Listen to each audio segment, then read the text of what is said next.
Hey everybody, it's your boy the Anime Amba here, coming at you with part 31 of What If Naruto Was Like Minato, otherwise known as Return of the Flash on Wattpad, and just a few things I want to go over. First and foremost, Discord link in the description. I know there were some issues with the Discord link not being able to let you guys in, but, I had it on an expiration date, but now it won't expire, so you'll be able to join no matter, how long ago this video was posted or when you see it. Also, we are on the grind to 500 subscribers. I believe we're at like 440, 450 right now. So let's push towards that. I'm going to keep putting out these videos for you guys until we hit that at least. And then also, like, comment, and subscribe. I respond to all comments, heart all comments, like all comments. I really appreciate them. I really do. That's why I respond to all of them. And also, turn on post notifications, so you get notified whenever I post a video or a new series or whatnot. But if you want to know ahead of time, I'd say join the Discord server. I let the Discord people know when I'm recording and whatnot beforehand. But I think with all that out of the way, that's about it. So, yeah, without further ado, Future Seth, cue the intro.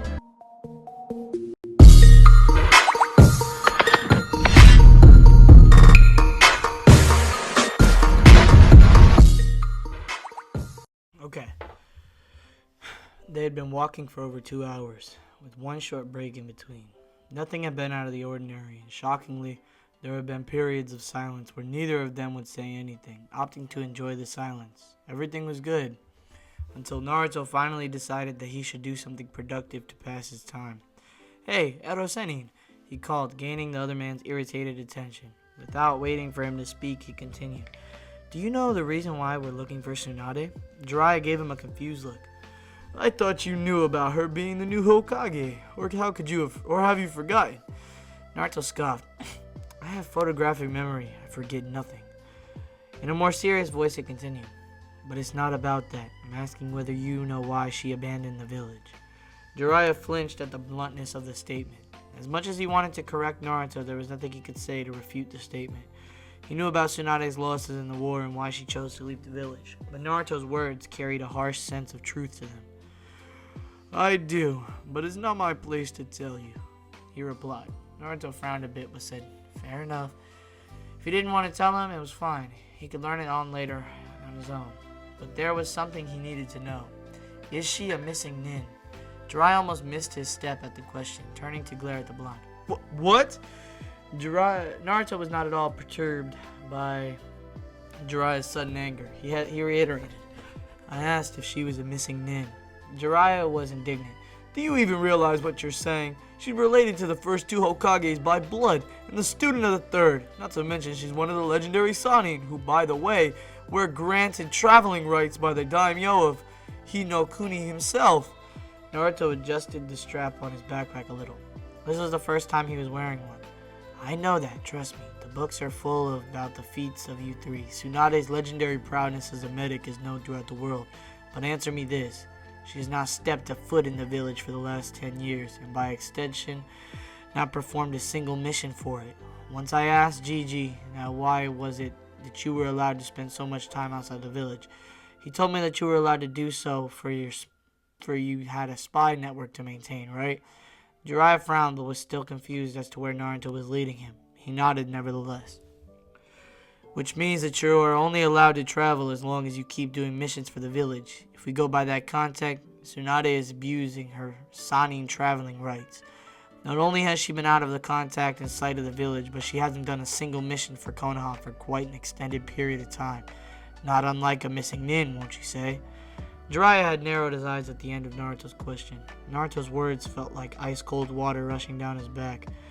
Everything he had said had been brutally correct, but it was his teammate they were talking about, and he would be damned if he let anyone talk about her this way without knowing what she went through. "Watch your mouth, you brat! You don't know what she's been through!" Jiraiya's tone held warning, and Naruto took that as his cue to drop the topic. It was obvious as sunlight that Jiraiya deeply cared for Tsunade, if he was defending her like that. But from Jiraiya's statement, he was able to learn that Tsunade went through quite a few losses, and she left the village to have some time to herself. But 10 years was way too long. If they were retrieving her, it was quite clear for him to see that Tsunade had no real intention of coming back to the village herself. But there was nothing there was something he couldn't quite understand. Sorry, I got ahead of myself there. I apologize. Everyone had dead people, but that was no reason for them to be stuck on them for such a long time. For a seasoned shinobi like Tsunade, she should have been able to let go and carry on with her life. So why didn't she? He would have to learn for himself. After 15 more minutes, a town came into their sights. Alright, brat. Jiraiya's voice snapped him out of his thoughts. We're approaching a traveling town, so here are the rules. Since Tsunade is quite elusive of a shinobi sent for her, blending in is necessary from this point on, so remove your jonin jacket and hitayate. Naruto gave him a deadpan look. Oh sure, bright blonde hair is totally blending in. Not to mention a large gorilla-sized man in bright red clothes and white hair longer than an average girl. Jiraiya wagged Naruto's head, causing the blonde to yelp. Don't mock the hair, brat. I blend in very well, thank you very much. Naruto sighed as he sealed his jacket and hitayate into a scroll and put it in his backpack. He took out a single black-colored sash, tying it around his head like the hitayate. Sometimes I wonder how is it that you became a spy master. Jiraiya smirked. I have my secrets. Oh, I did the wrong voice. My bad, guys. Naruto shook his head as he took out his black and red half-sleeve jacket as well. He always felt incomplete without one. I'm sure you do. Is this good enough? Jiraiya inspected him with a critical eye. It's passable. Naruto frowned. Why? What's wrong with this? Jiraiya smirked and pointed a finger at his godson. Oh, nothing's actually wrong, but trust me, you'll be attracting a lot more attention from the female kind with that kind of look. Naruto froze for a moment, and he took a moment to properly blurt it out. Say what? Jiraiya laughed heartily as they closed in on the town. Don't worry, Gaki. It's actually a good thing. You don't get a many chance to appreciate the female body. The lips, the curves. Naruto made a disgusted face as Jiraiya's expression turned into one of a super pervert. For Kami's sake, the man was making grabbing motions in the air. He did not need to be an expert to know what Jiraiya was imagining. He kicked the man in the shin. Get a hold of yourself. Jiraiya was the one who yelped this time, clutching his shin painfully and hopping on one foot. You'll pay for this, Naruto! Naruto was smirking as he continued walking ham. I probably know more about the female body feels up close than you do, Jiraiya. His steamy makeout session with Temari was one of his most treasured memories. We have a little time skip, so let me take a little drink. I'm not gonna cut this out. I'd rather just leave it in. I feel like bloopers make a video more entertaining.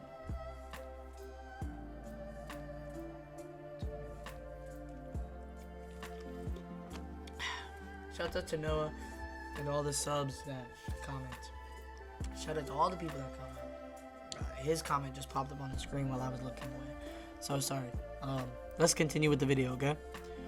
Naruto and Jiraiya wouldn't have been in such a mood if they knew just what was happening in Konoha.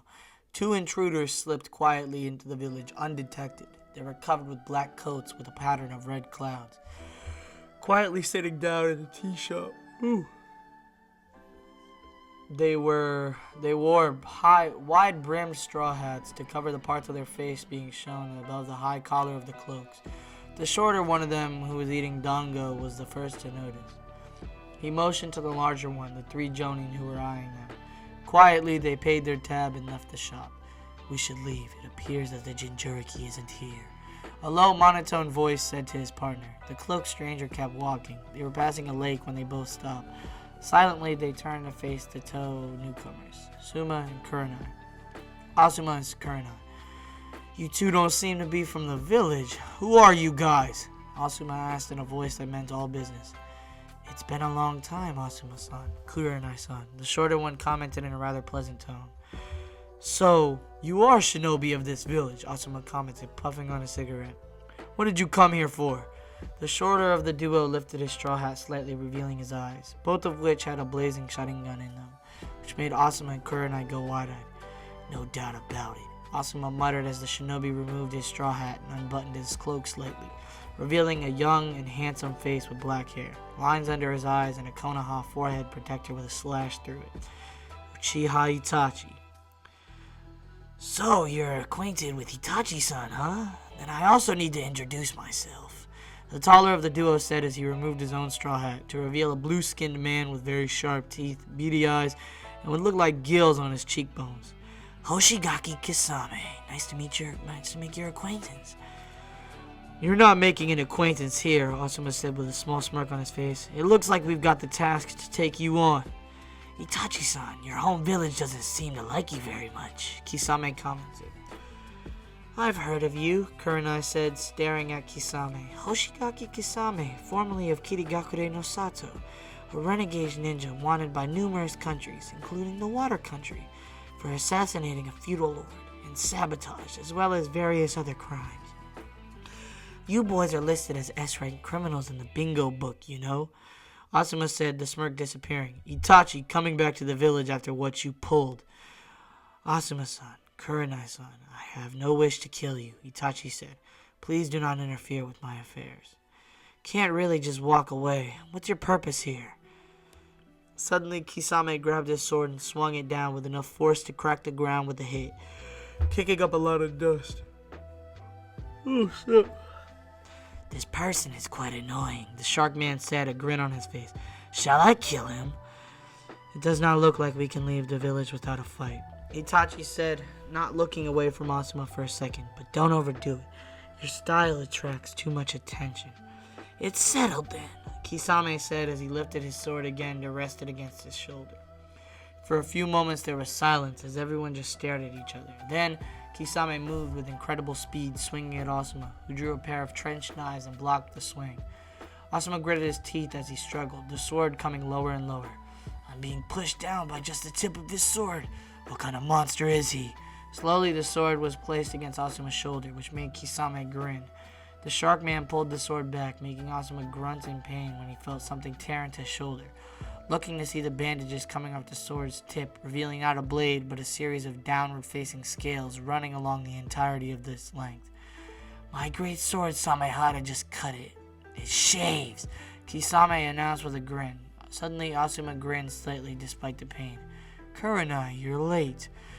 Kisame's eyes widened as it appeared as though he started sinking into the ground, but Itachi looked quite unaffected, even as the roots shot up from the ground and wrapped around him, a tree forming behind him. Above the Uchiha, Kurenai came out of the tree trunk, raising a kunai. This is the end, Kurenai announced, stabbing the kunai downwards. A blink was all it took. Kurenai was suddenly found that the tables had turned. All of a sudden, she was the one wrapped up in the roots, and before her stood Itachi, looking emotionless as usual. Genjutsu of that level has no effect on me. This is a Genjutsu counter, Kurenai thought as Itachi drew a kunai. She closed her eyes and bit her own lip, drawing blood. The pain was enough to cancel the Genjutsu, and she opened her eyes in time to see Itachi coming at her. She ducked the swipe from the kunai, only managing to cut a few of her hairs. But that wasn't enough. A foot came flying at her at intense speeds, and she raised her arm to block it. The kick was powerful, though, and sent her flying over the river. Kurenai! Asuma yelled, looking in her direction, which made Kisame chuckle as he raised his sword again. Not paying attention will be the end of you. The sword came swinging down as Asuma turned to him, but Asuma was caught off guard easily. He leaned to the side to avoid the swipe of the large sword and slashed Kisame's face. The aforementioned nin's eyes widened as blood trickled from the small cut that Asuma had made with his wind-covered blades. Itachi looked down at Kurenai with disappointed eyes.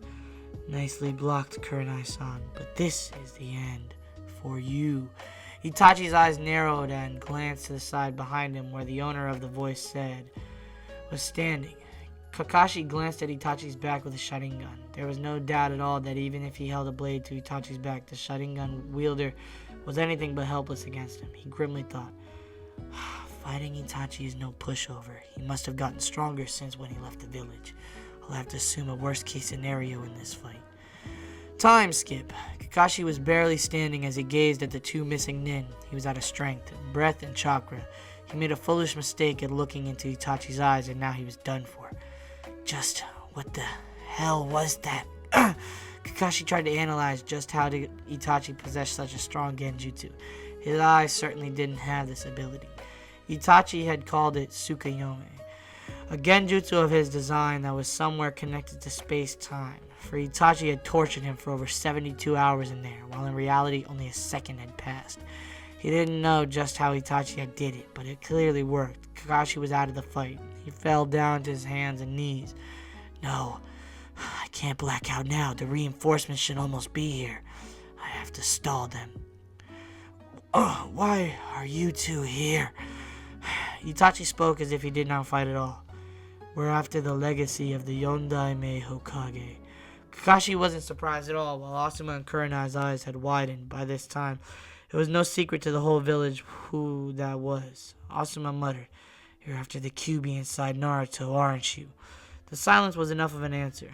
Kakashi knew he had to stall them just a little more time. "I know you aren't the only ones who are moving around the Akatsuki. Is the name of your organization, isn't it?" Itachi's eyes widened imperceptibly, while Kisame had a more visible reaction. A surprised grunt escaped his throat as he stared hard at Kakashi. Kakashi mentally smirked. It was a good thing that Jiraiya had told them that about the organization that was after people like Naruto. "Kill him, Kisame," Itachi suddenly ordered. The blue man grinned savagely. "With pleasure." He raised his sword and blazed towards Kakashi, intent on chopping him into bits. "Konoha Goriki Senpu!" The kick caught Kisame right in the face, sending him skidding across the surface of the lake back to Itachi. Kisame righted himself and was met with an odd sight. A man in a green spandex one-piece suit with a Jonin flat jacket. His most notable feature were his bowl-cut hair and thick eyebrows. Kakashi sighed in relief. "Guy, who are you?" Guy settled into his taijutsu stance. "Oh no, who are you?" Sorry, it was Kisame. It didn't address it. Guy settled into his taijutsu stance. "Konoha's most noble blue beast, Maito Guy."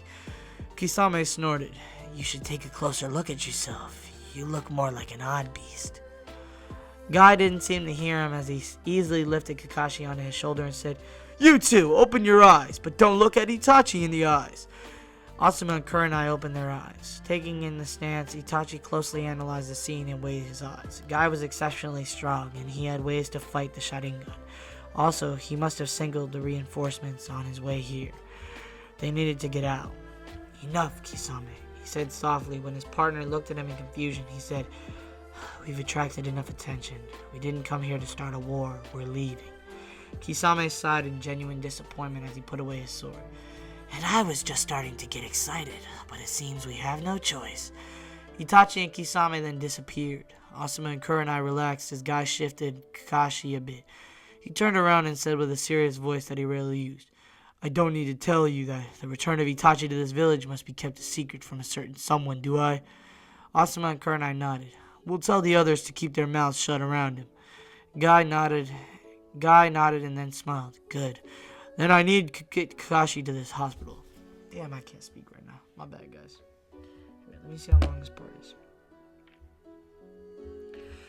Woo, 16 minutes. Do we end the video here? Do we continue it? Find out on the next episode of Dragon Ball Z. It's like, I think I'm gonna end it here. This is a good part to end it anyways. It's the end of the fight. You know, we'll get back to Naruto. There's already this time skip. So yeah, so I'm gonna end this part off here. First and foremost, I posted a video, a discussion video. I would like you guys to watch that. There are gonna be some changes made for the channel in the future. There are gonna be some things that I want to do. The video is just gonna explain where I want to take this channel, the direction I want to take this channel, the things I want to do with it. I have a lot of goals. You're not going to be losing me anytime soon. I intend on continuing to post daily, and I intend to continue doing this for a while, so you're not going to lose me anytime soon. Trust that. You really will not. I'll be here for some time. That's the goal, at least, is to be here for some time, unless some circumstance takes me, but I don't think it will. But yeah, so watch that video. There are some things I want to do, some videos I want to make, some different topics I want to address on. So yeah, watch that video. It's good. It's informative. It lets you guys know, so you know the expectation moving forward and the things that we're going to do. I laid it all out in that video. If you have any questions or concerns or comments you want to leave them. I respond to them. I read all comments. I like all comments. I take the time out to go through the comments as often as possible. So yeah, but I think with that out of the way, like, comment, subscribe. Discord link in the description. The books link will also be in the description. So yeah, without further ado, this is your boy the Anime Ambu, and I'm out. Deuces.